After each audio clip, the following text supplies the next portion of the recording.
I'll give you a brief history of my addiction with drugs and alcohol, just so what I'm about to say makes more sense. But I would use anything and abuse anything that would alter my state of mind. I was in a place of fear and discomfort, and anything that would help me numb that and get out of that place, I was going to take. And if, even though pills were and opiates were a really big part of my addictive journey, if those weren't readily available to me and it was just alcohol that was sitting in the fridge, I was going to turn to that and abuse that because it was there and it would still get me to that place of somewhat numbing out. It may not be as quick or as strong as Oxycontin would or the pain pills, but it would do part of the job. So I want you to know that I was somewhat of like a trash can user, to where like I would take anything that would alter that state of mind. So with that being said, when I got sober, people would ask me, and even my wife asked me, and this is way early on in our relationship, she says, do you ever think that you would just drink again? Since you really struggled with pills and opiates and benzos, do you think you'll get to a place where you'll just drink again normally? Because she does. She drinks normally. And we'll get to that in another video of what it's like to be married to someone who drinks when I don't. And you might like to hear her perspective. But she's asked me that. Several other people have asked me, do you think you'll ever drink again? And of course, I had to think through that question. And the way that I approached it is kind of making a list, a pro-cons list of like, how would that benefit me in my life today? Now, granted, I've already had a lot of time now without drugs or alcohol in my life. When I'm combing over this, I'm sure I did it earlier on in recovery too, but when I could really think through it, and my brain has healed itself a lot, I'm saying, David, what are the pros of going back to alcohol and what are the cons?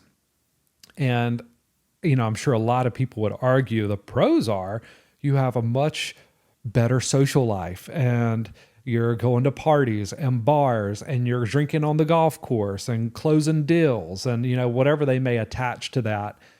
But I would argue back that I can do all of those things sober. I can have just as much fun as the next guy at a wedding, at a company party, going to play sports with friends, maybe not golf because I'm terrible at it, but pickleball, anything else.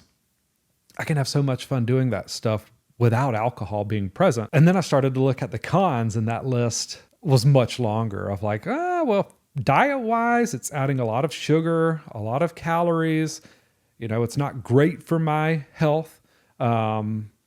Yes, it could take the edge off. It could relieve some like anxiety or depression or, negative emotions or emotions that I would associate with negativity.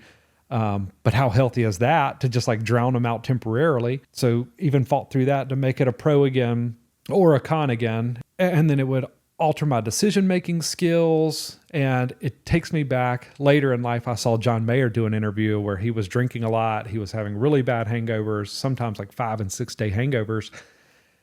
And he eventually had enough and said, he put it in terms of his potential.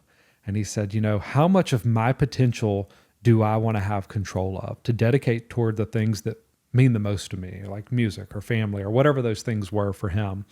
And he said, and even if alcohol took away 20% or 30% of that potential, am I willing to give that up? And that resonated with me on a whole nother level, to where, when he got honest with himself, he said, no, I want 100%. That's where I landed. Is like, at this point, there's a lot more pros than there are cons to not drinking. And, why add that back into my life? I'm not knocking it for people who like to have that drink, and my sisters do. My wife likes to have a glass of wine with her dinner some nights, and I'm not knocking that. But I also had to think through that. For me, a person in recovery who has that addictive personality, is that a thing that I even need to consider? And no, I think that's a very dangerous thing, and it's more helpful for me to turn it into seeing it as a superpower of like, no, I'm not giving up this potential that I can channel towards other things in my life.